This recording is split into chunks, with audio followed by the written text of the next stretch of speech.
Welcome back to another episode of All Things Everything presented by Gulf Coast Smoke. My name is Alonzo, And I'm Sabrina. and this is episode 71. How has your week been so far? It's been a good week. I feel like this week in particular, I feel like I've stayed on track with my goals for the week. Good. Even like personal goals for us, which is like not eating out. Yeah. Cooking throughout the week. Yeah. Which surprisingly, I mean, for as much as we cook for social media, there's plenty of days where it's like, okay, well, we're working. You know what I mean? It's not just about filming content. We're working. So there's a lot of days and a lot of times where it's like, okay, let's go pick up something. And the reality is it's not the lifestyle we want to have. I mean, we want to keep cooking all the time and developing our technique and working on recipes. So like eating at home is a huge goal for us. Yeah. And so, yeah, that's pretty much what we've been doing all week. I mean, we've been good with school, with editing, with everything. And yeah, for me, it's been a very productive week so far. Yeah, no, for sure. I agree with that. And, kind of like you said, it's weird because, we have a barbecue channel. We cook a lot of food. We cook a lot of, I can say it, unhealthy food.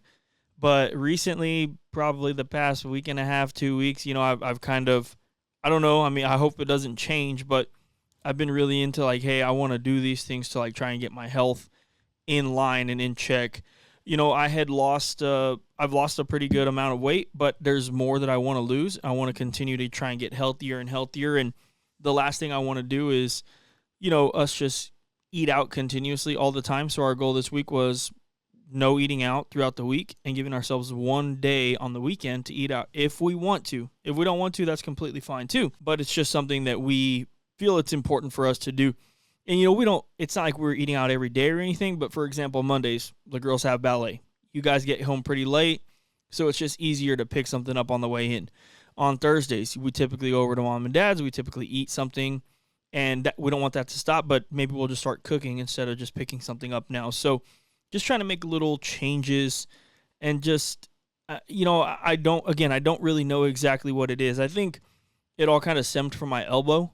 I don't know if I've even talked about it on the podcast. I think I might have mentioned it a few times, but I really messed up my elbow. I started golfing again pretty, I would say like intensely, and I messed up something in my elbow. I don't know if it was due to golf or due to the time that I was helping Dad move the storage units.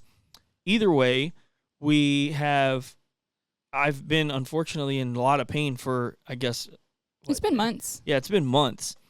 And, I was telling you, I was like, man, it just makes me realize that I'm 35 years old, but I am getting older and my body can't handle things the way it used to. And, it's only going to get worse. Unfortunately, I'm still getting older. I'm older now than I was, and I'm going to be one day older tomorrow. So recovery is a lot harder, but, I've been trying to, do a lot of protein, just eating better, eating cleaner, less sugar. It's, we haven't been able to go like cold turkey on the sugar, but we've been doing a lot better, less desserts, just stuff like that, and trying to put good habits into the kids. I know like you and Penelope were working out / stretching yesterday, which is amazing. If we can instill that stuff into the kids, I think it's just overall productive. Now, that being said, we're still going to make the good recipes and the unhealthy recipes and stuff like that because it's just kind of what we do. But I think everything in moderation, right? Even when we make these recipes, it doesn't mean you have to go have a rack of ribs every day or a brisket every day or, cream cheese stuffed whatever every single day. But they are delicious, and we do want to keep making them. We want to keep making desserts. We want to keep doing what we do. But it's just, I don't know, our mindset has kind of changed a little bit recently. It's tweaked a little bit, and I'm here for it. As of right now, I'm very, very here for it. Even at lunch, I didn't say anything to the guys. I was just like, I'm not hungry. They wanted to go eat today. We have some vendors in, and we went to Houdat, which I love Houdat, but I just didn't feel like there was a healthy enough option for me to eat at that moment. And so I just didn't eat lunch, right? But I had my egg bites that you made me for lunch for breakfast. And, again, I don't know. I hope it continues, but my mindset, you kind of know how I am. When I really want to do something, I feel like I turned it on pretty hard, and it's unfortunately like all the way or nothing. There's no really halfway. So we'll see. But I do agree. It's been a really productive week. It's been a good week. I've been working late pretty much every single day this week, which is also good. Working is never a bad thing. It's kind of funny. The guys at work were like, "Oh, so what are you gonna do? You gonna go home and relax now?" I'm like, "Man, I gotta go straight to my office. I don't even get to go home yet.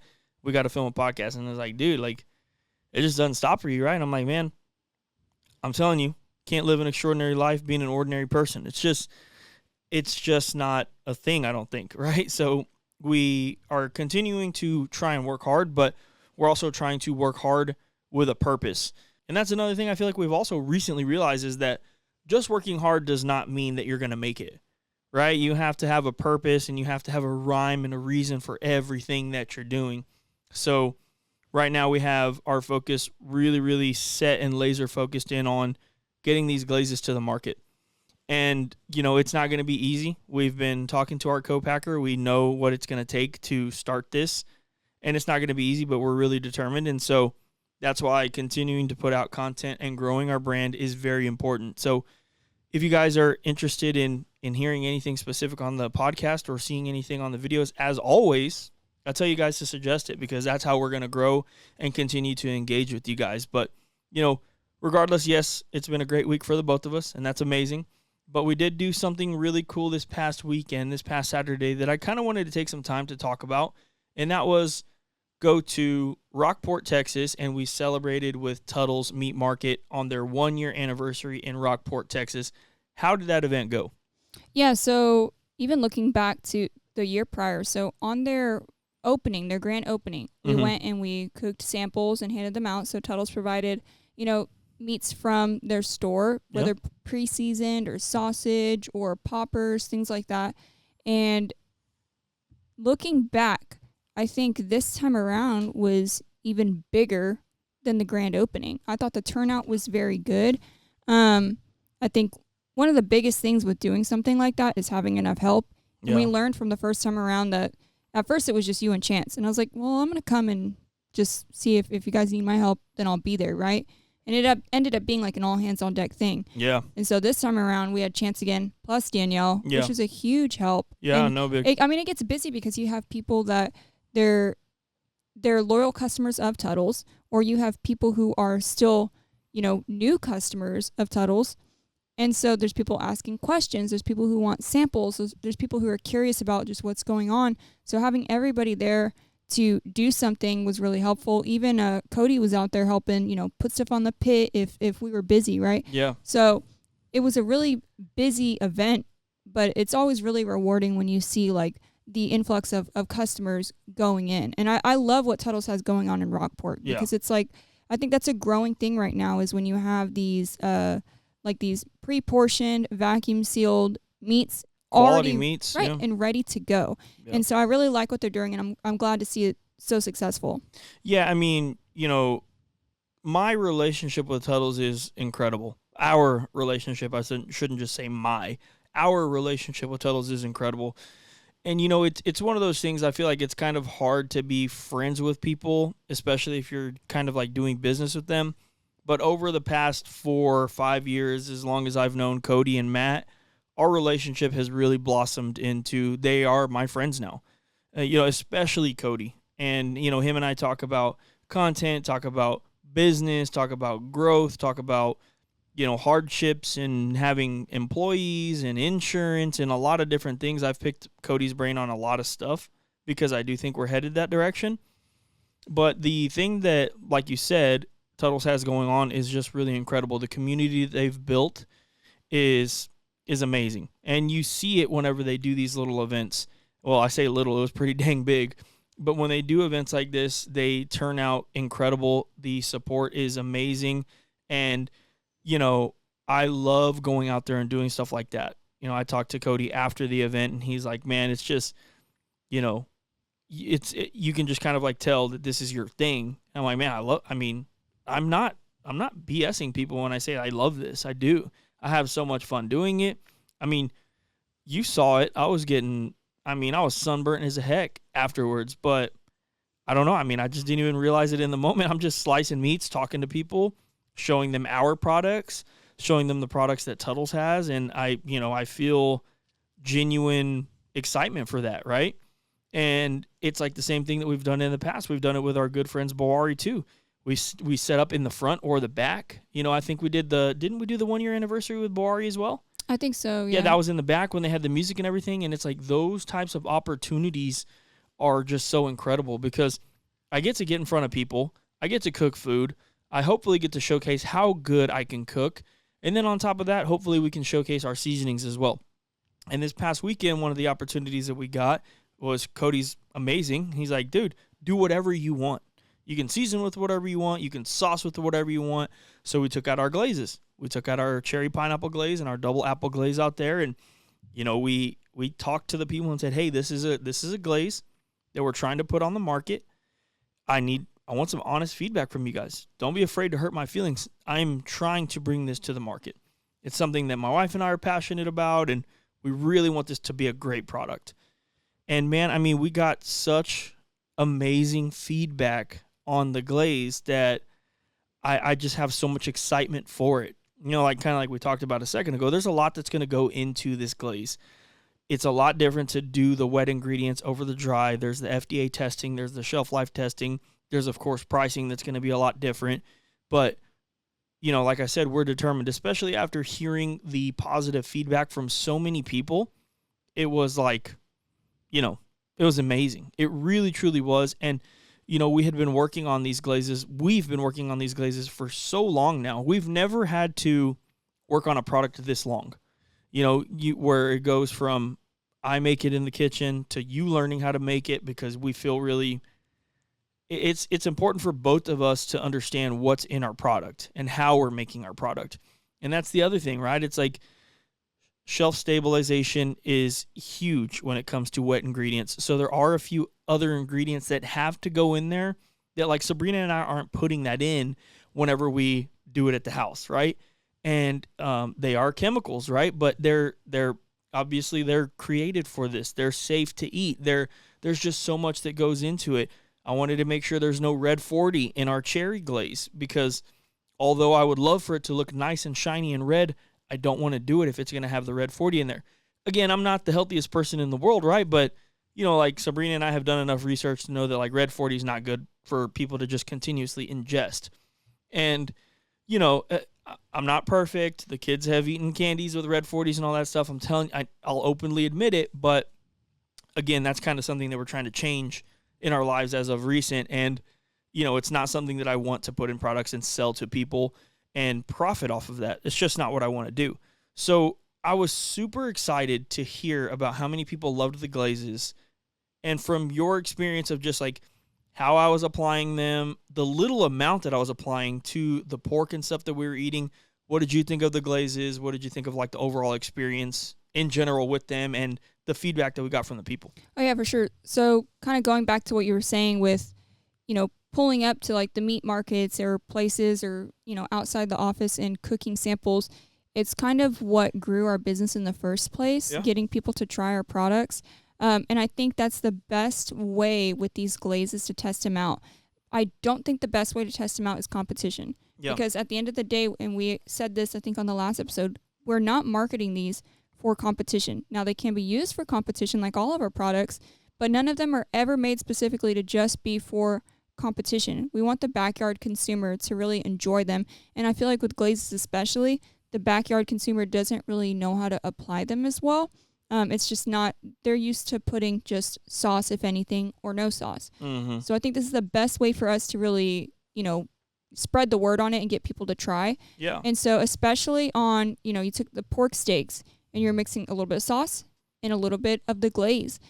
And oh my gosh, it was delicious, first of all. It was so good. But I think people were figuring out by trying that, barbecue doesn't just have to be seasoning and barbecue sauce. You put something like that on, it changes the game. Yeah. It completely changes the flavor of it.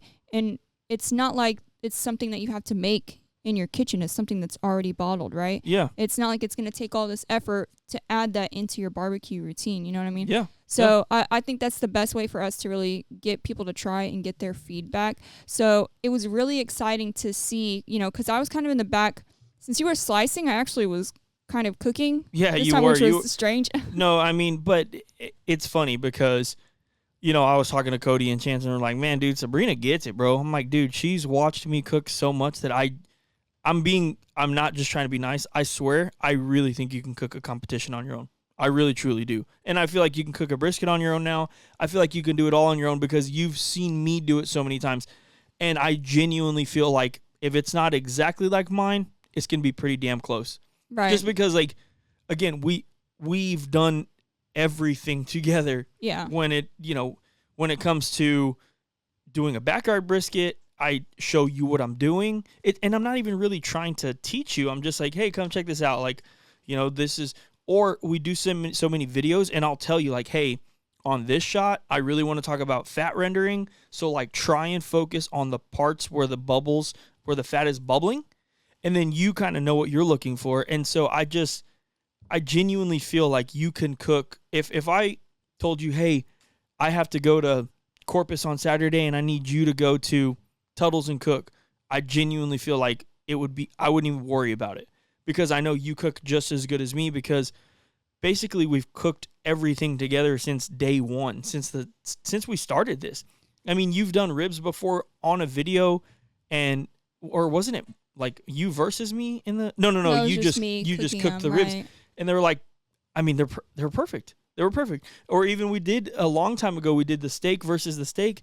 Yeah. And you won the steak contest, right? Like, it's like, you can cook. Number one, you already knew how to cook. Number two, it's just about controlling the fire.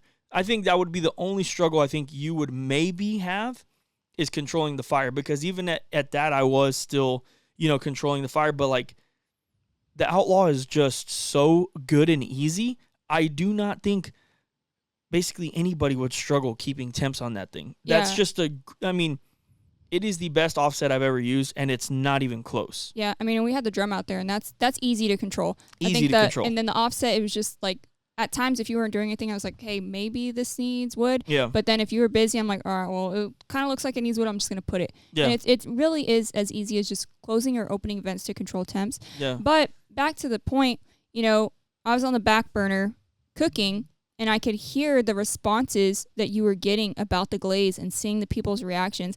And I think it's one of those things also when I'm standing in the back, you are, you're up close and you're slicing and you're handing stuff out. So you might not be seeing these people's reactions when they go step like 4 or 5 feet away to eat in the shade. And so I could kind of stand back and watch people's reactions, and like you get the head nods and like the pointing, right? Yeah.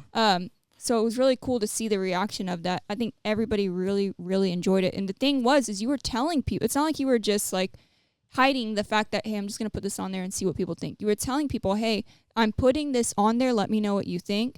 And the reactions were genuine. And I was even telling them, I'm like, hey, look, like, this is not the time to try and make me feel good. Right. If you don't like it, you just tell me. Because if we got 900 people saying, man, this is not good, yeah, I'm not going to bring that to the market. I'm just being real, right? So we have learned that there is, so much power in the feedback that you can learn so much about your product if people like them. And I just wanted to take the opportunity to talk to people and say, hey, look, because I did a lot of pork steaks with nothing on it, right? But when I had a group of people, I would like get a fresh pork steak and I'd be like, hey, I'm going to put our new apple glaze on there that we're wanting to bring to the market. Taste this.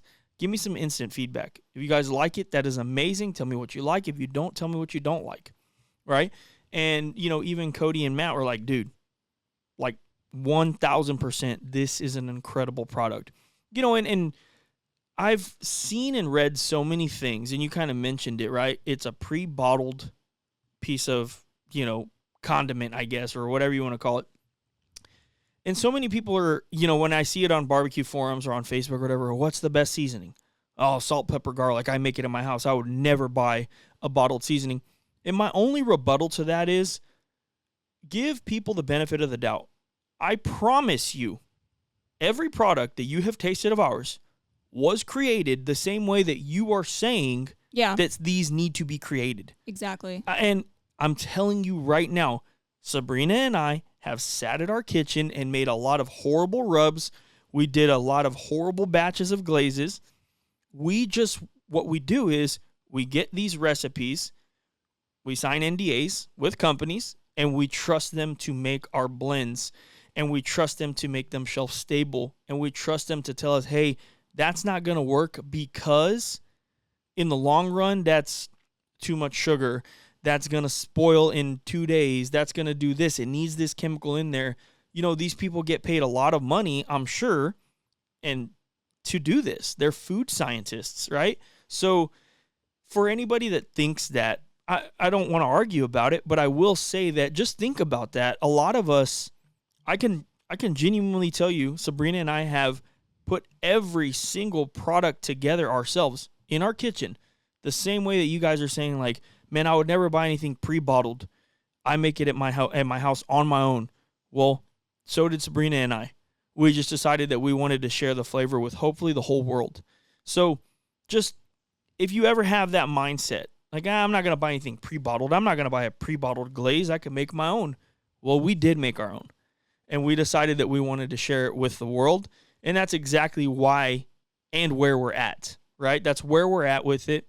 We just want to share products that we think are good with you guys. And hopefully you enjoy them just as much as we do. But everything that we've made, we make it first in our kitchen before we take it to the market or a company that can help us basically level up, or just the volume is going to be huge, right? Or we hope it's going to be huge, right? That's kind of the point of it. Yeah, for sure. And that's when we first started making seasonings. That was our mindset of we did a lot of comparisons, and we tried product after product. And it's like, okay, well, I like this one, but it's got a bunch of extra stuff that I don't know what it is. Or I like this one, but it's missing A, B, and C, right? And so for us, not that we had the mindset of, all these other bottled seasonings aren't good. No, there's still so many that we love. Right. It's just that we want to tailor something to our liking, and also make sure that when you read the back of the label that you know what things are. Yeah. Now, as you said, there are things that have to be put in to make these shelf stable, or to anti-caking agents. Sure. You know what I mean? So those things are added to, keep our products healthy on the shelf. Yeah. Right? But at the end of the day, they're products that, like you said, it's the same thing as just making them at home. Yeah. You know what these ingredients are. Yes. Obviously, you don't know the amounts, but you can easily read the back of the label and know what is in them, right? And so that was our goal for making it. And so, like, I understand that mindset of, I could just make this at home. Yeah. Right? But I think glazes, especially since you and I know what it took to start making them and try and make them well, they're very time consuming. For sure. So I think that's a product, especially where could you make it at home? Absolutely. But is it worth making it at home for, let's just say if you're wanting to use it on a brisket or ribs or pulled pork, and you're already having to, make these things for long periods of time, and then you're going to have to sit in your kitchen and make glaze.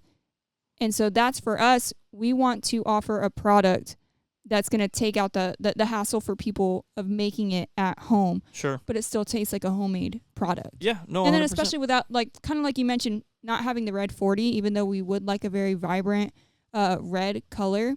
I feel like it's also one of those things where I'm enjoying the look of it being like homemade. Yeah, and it's also like a little more clear with a little red tint right. on the cherry pineapple. But, and another thing to kind of just talk about products, I feel like we're lined up with a great wet co-packer, great one. And, I have a lot of, the guy's name is Pat. I have a lot of conversations on the phone with him, and he's amazing. He'll text me after hours. I'll text him after hours, and he'll call me. And, the other day I even asked him, I said, hey, give me an ingredients list. Let me know if anything's changing from my recipe. What is added in there? What is added in there that's going to make this shelf stable or not spoil or what? Tell me what's in there, and then also help me explain that to my customers. Right. And I literally, I was on the phone with him the other day, and I said, hey, I noticed this about the glaze. Now, this also happened when you and I made it, right? And it's a little bit of those bubbles in there, right? So sometimes when you make these glazes, there's sugar, there's water, there's a little bit of, some other stuff in there, and you'll get a little bit of bubbling depending. And I said, hey, I want to understand what that is in a scientific term, and then try and dumb it down for me. Pretend I'm a customer. Explain to me what that is. If that ever shows up in a bottle, I want someone to be able to call me. Hey, Alonzo, I'm looking at this, and man, I see a tiny bubble in there. What's that from? Well, I can tell you exactly what it is. So we took the sugar to 212 degrees. Once it hits that boiling point, we have to let it sit there for 57 minutes. And in that 57 minutes, there's this scientific thing that happens, and it's called coagulation. And I'm just throwing random stuff out there, but right. I want to be able to explain that to you guys, because I understand that I myself, Sabrina herself, we do not have the manpower to make and distribute glazes on our own. We just don't have it, right? So we wanted to bring a good co-packer to the table, and somebody that could take the time and say, hey, look, this guy really cares. Like our current co-packer with seasonings. One time I was talking to him about, what was it, maybe injections and or phosphates. And he was like, he called me straight up and he's like, hey, dude, I know how particular you are. Just so you know, when it comes to this product, A, B, and C can happen. I just want you to know because I know how you are. And he's like, I'm not saying it's a bad thing, but you are very particular, and that's fine. This is your product. You pay the money, but just know that A, B, C, D, E, F, G, whatever. And so I've always tried to keep that relationship with our co-packers, because it is important to me. What you guys are getting from us is a quality product. Now, we also unfortunately can't just 100% QA QC every single bottle. Yeah. We QA QC every single box, right? But it's just, it's a little bit harder. I didn't think this podcast was going to turn into talking about products and stuff like that. But just so we're not boring you guys with product stuff, we'll kind of wrap it up there. And I'll say that just don't forget, these products that we're bringing to the table, we have put a lot of thought and emphasis into them, and we want to make sure you guys are getting great products. So we're working as hard as we can on these glazes. It's not going to be quite as easy as we thought. We were hoping that we would have those out first quarter of this year, and then we're like, okay, maybe summertime. Well, we're almost through with summertime. So we don't know exactly when it's going to be, but I can promise you we will not rush this process. And when these do drop, they will be exactly the way Sabrina and I want them to be. So the event at Tuttles was incredible. We had a lot of fun. We got a lot of great feedback from people, and we just got to congregate with people and talk about barbecue, talk about Tuttles, talk about Gulf Coast Smoke, and I love every single opportunity to do that. So, man, if anybody that carries our products wants to do something like that, man, hit me up. I'm not promising we can always do it, but I promise I'll try.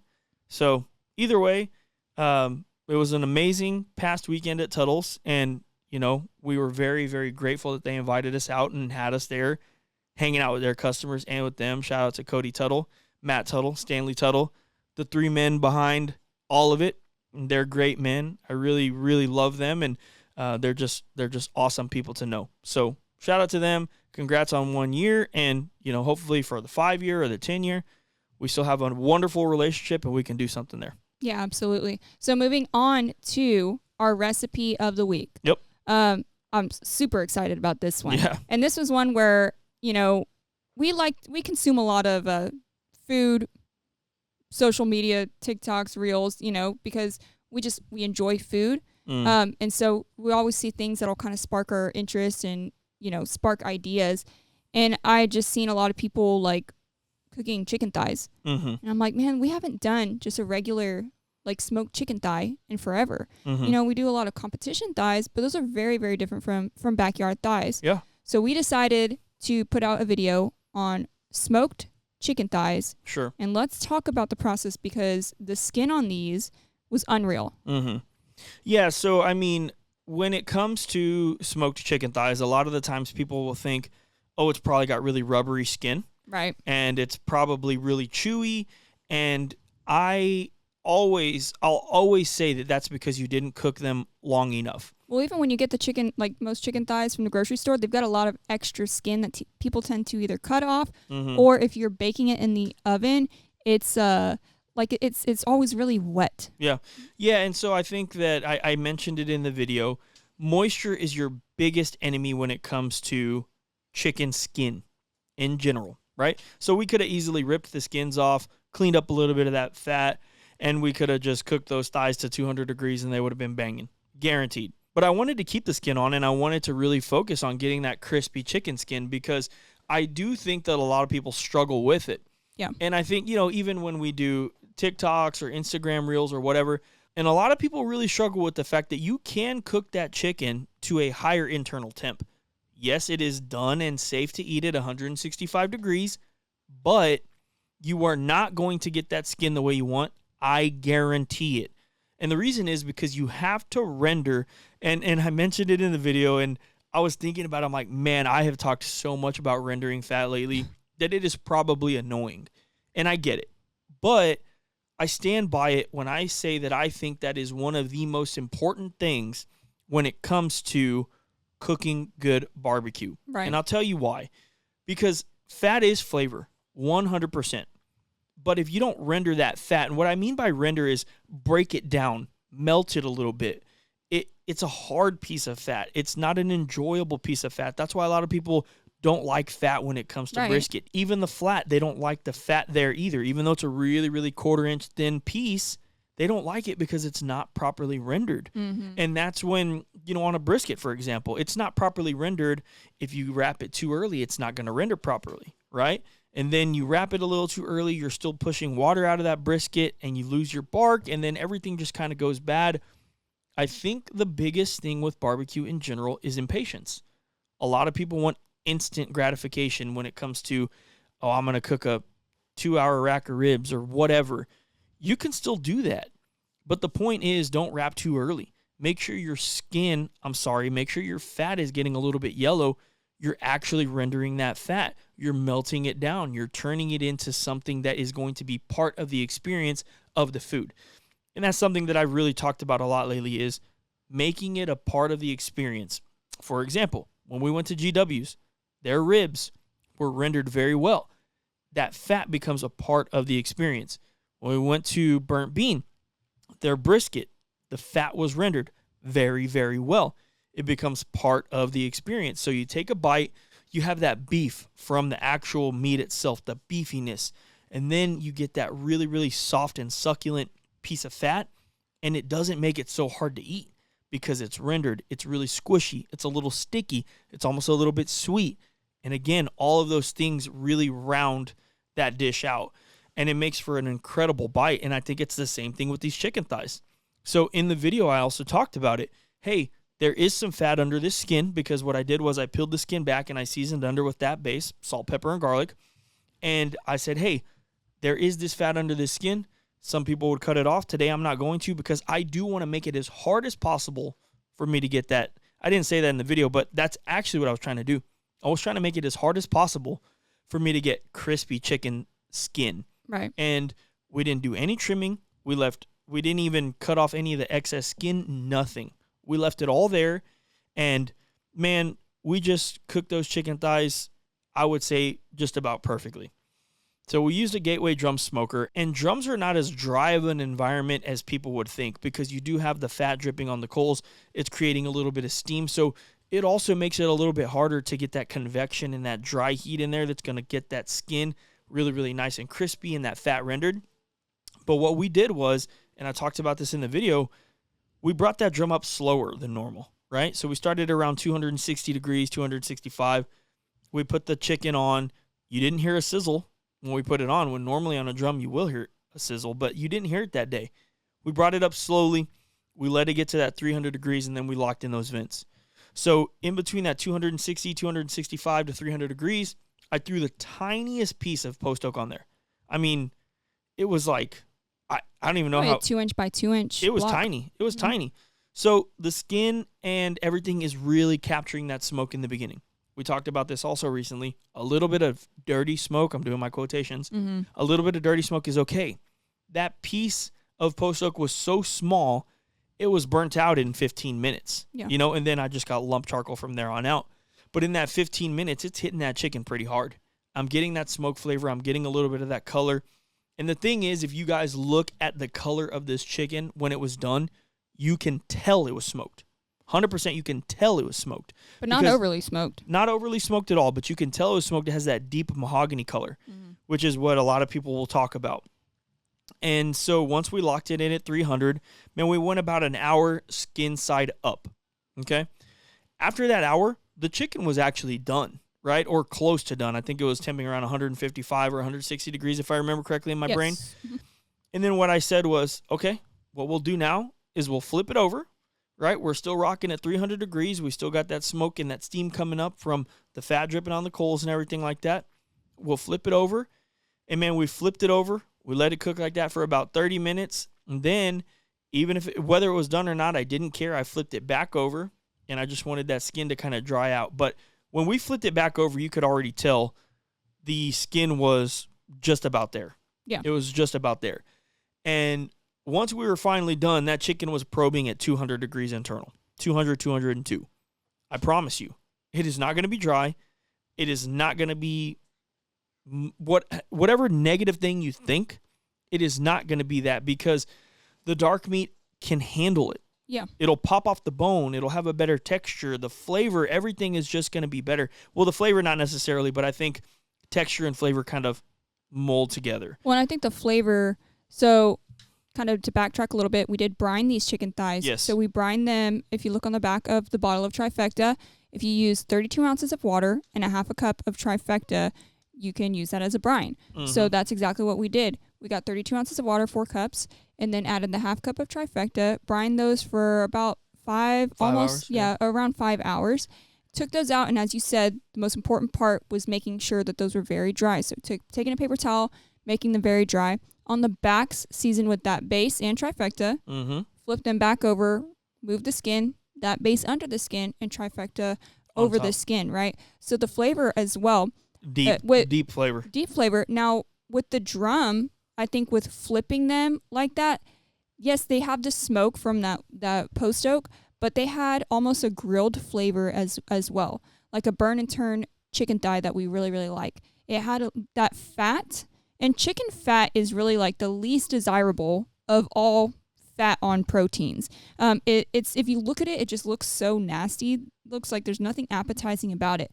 But when you have those like thick patches of fat and you've achieved that crispiness of the skin, when the coals touch that fat and they give it just the tiniest bit of char, and if you looked, there is a scene in the video where you can see the front and the back.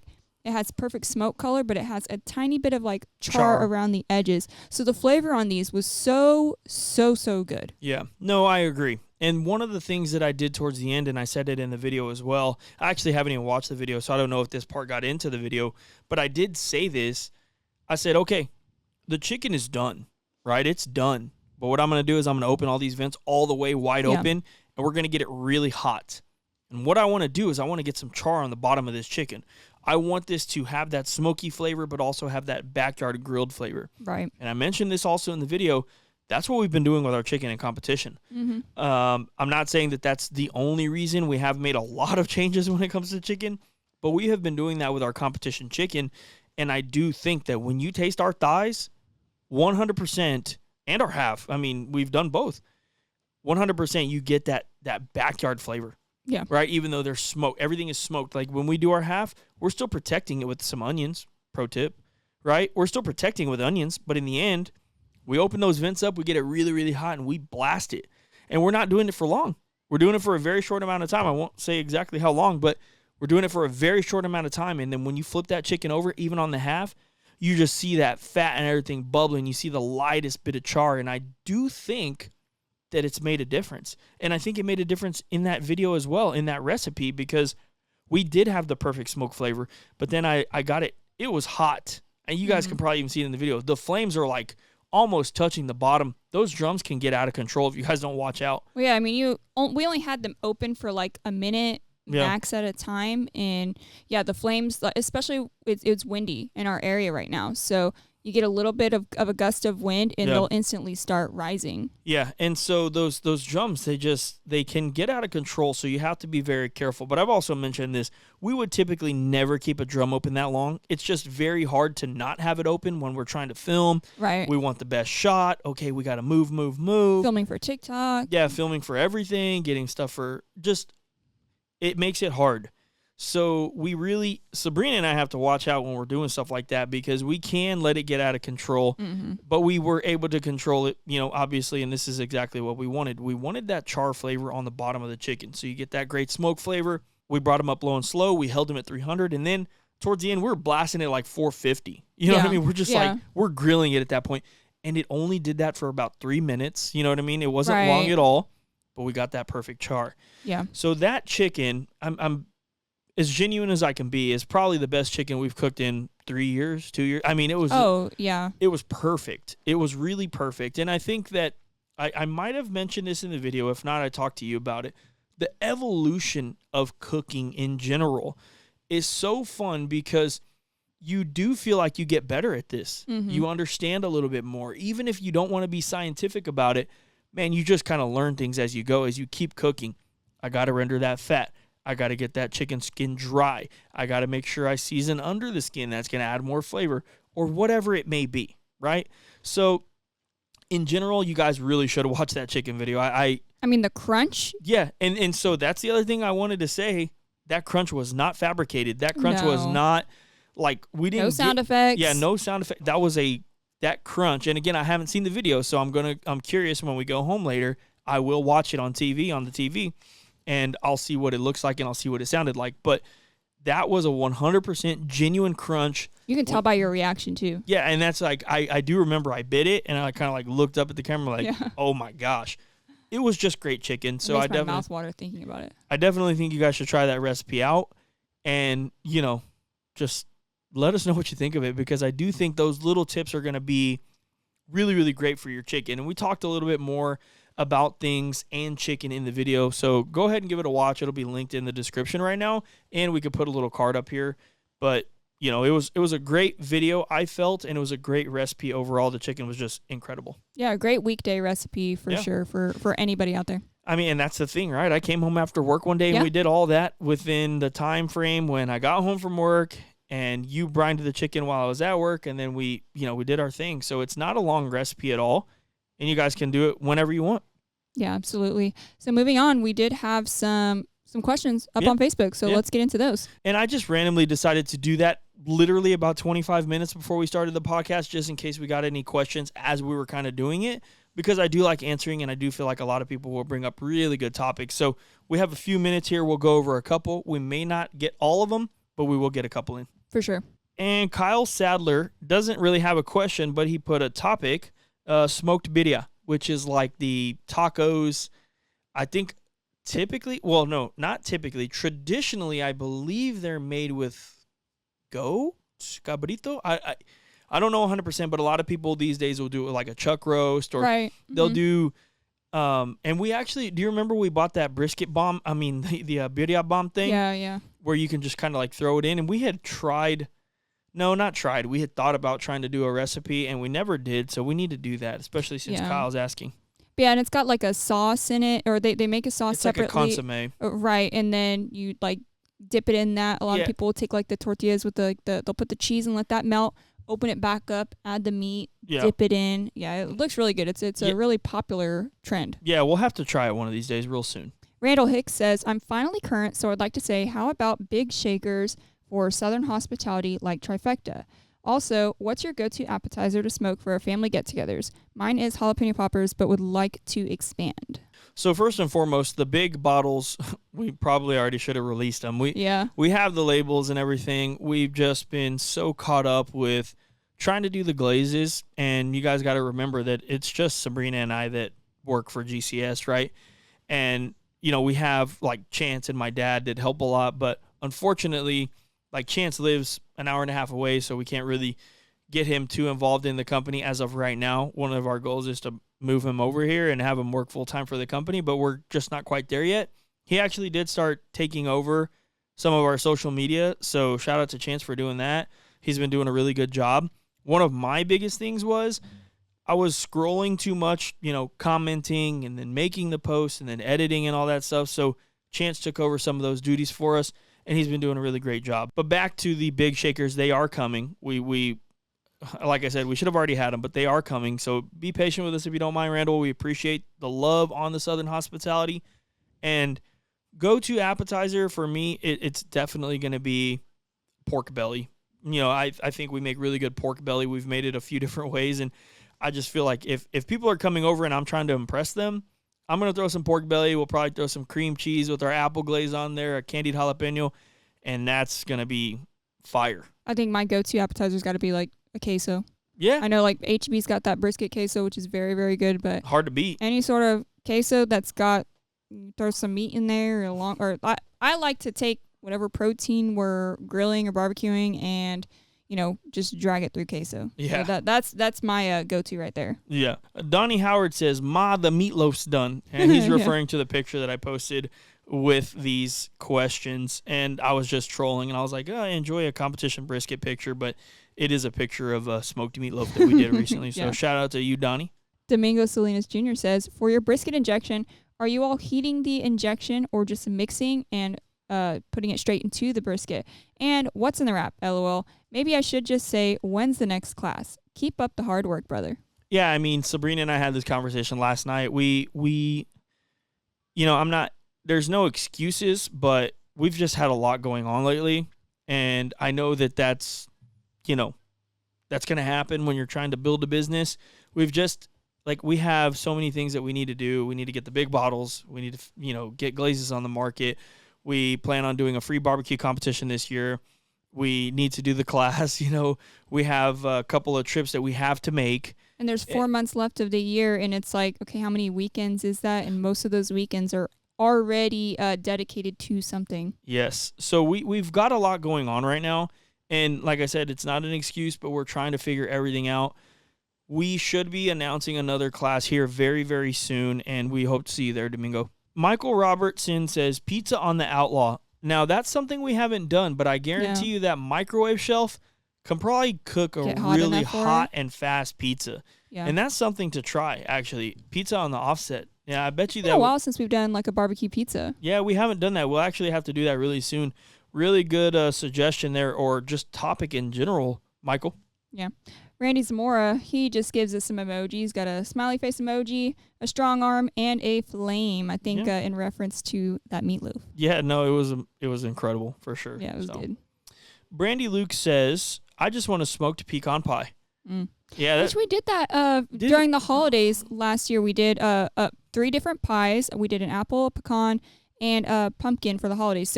And they were smoked. So we do have that recipe. I'll put a card here in this podcast. But yeah, we do actually have a video out on that. Sounds good. Xavier Daly says, just made your meatloaf this weekend. It was great. And that's exactly why we do this, right? Yeah. That's exactly what we love to see. We love to see people trying the recipes, enjoying the recipes, and then recreating them. That's one of the most fulfilling things that can happen for Sabrina and I, for sure. So if you guys want to keep doing that, man, tag us, join our Facebook group, follow us on social media, tag us there. We always try and reshare, anything that you guys put out. It's hard. Like I said, it's hard, but, we'll try our best to put those things out and share everything that you guys are sharing with us. Yeah, for sure. We do like to experiment with recipes as well, but 99% of the time we want to make something that you actually want to look at and go home and make yourself. No, I agree 100%. There's a lot of recipes that we've wanted to try, and it's like, that might be a little bit too crazy. We're not just trying to be fools, and there's nothing wrong with being fools and having fun with it, but we do want to see you guys actually recreating this stuff. So what do we have coming up? Do we have anything coming up? We got one more question. We got Jonathan Burnett. Oh, my bad. I have a good one. Have y'all had any good jambalaya lately? Ha. So you know why he asked that. So yeah. He asked that because where were we? Oh, Hempstead.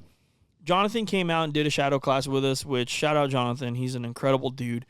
We did have homemade jambalaya from Jonathan, and it was amazing. It was great. I made myself extremely full by eating so much of it, and I really, truly loved the jambalaya. And, I was talking to him just 2 days ago when we made the chicken and the sausage, and I was like, man, so if you guys have never had sausage from Louisiana, the grind of it is a lot looser than what we have here in Texas. And I was talking to him, I was like, man, is that a Louisiana thing? He's like, yes, it is. And I was telling him straight up, I don't really like it, but he said he felt the same way when he had Texas sausage. Mm-hmm. But it's like one of those things, the more you eat it, it kind of becomes an acquired taste. But the flavor of the sausage was great. It was pepper jack and onion, and I really loved the flavor. I could not get over the texture. But kind of back to Jonathan's thing, yes, we have had some very good jambalaya lately, and it was yours, brother. Yeah, and we've even said, like, when we went to Terry Black's, when we went to GW's, Burnt Bean, they have, like, a really good mixture of, like, that fine and coarseness, right? Like, it's an in-between. Mm-hmm. So, yeah, I mean, I saw it too, and I was like, man, is this supposed to look like this? Yeah. But I could understand how maybe Texas smoked sausage, that's probably abnormal to other states. Yeah, no, for sure. For sure. Do we have anything coming up? That's all the questions that we had. Like I said, I literally just posted those less than an hour ago, so we didn't get many, but I do like to engage with you guys, so we appreciate you guys asking and bringing up some topics to talk about. Yeah, for sure. I think you have something this weekend, and then... Oh, yeah. Yeah, so this weekend I'll be hanging out with Lee Hickle and Harry Sue. Now, that's not like a flex or anything. I just volunteered to help out in an event that they're doing. I don't know Harry. I know Lee very well. Lee's an amazing dude. I'm a huge Lee Hickle fan, one of the greatest guys I've met through barbecue. Had some really good conversations with him, and there's been a couple of times, one time in particular where I was kind of going through some stuff, and man, he was one of the only two people to call me and talk through it with me. So I have a lot of respect for Lee Hickle. I saw that he was putting on this event. I'm like, man, I told my wife, I was like, I want to go. I want to be there for Lee. He was there for me in a time when I needed somebody, and I didn't really even know I needed it. So I'll be there hanging out this next weekend. They're going to be teaching veterans how to cook, how to barbecue. And I do think that that's a great thing to be around in general. Mm-hmm. So very excited to be hanging out with Lee and Harry and some of the veterans who have, fought for our country, or, it's just going to be awesome to be there. So Yeah. I have that this weekend, and then next weekend we will be in El Campo. Mm-hmm. We're going to be doing another shadow class, actually, and this is going to keep our skills up to date. And we're very excited to do another shadow class, and like I said, we will be announcing another full class, in-person class very, very soon. So that should be about it for me. What about you? I think that's it for me. Okay, so if you don't have anything, I'll take this opportunity to remind you guys that you can subscribe to this YouTube channel if you guys are watching this video. Very close to 75,000 subscribers, and then, of course, it's on to 100. That's the biggest milestone that we will have reached. We'll get that plaque.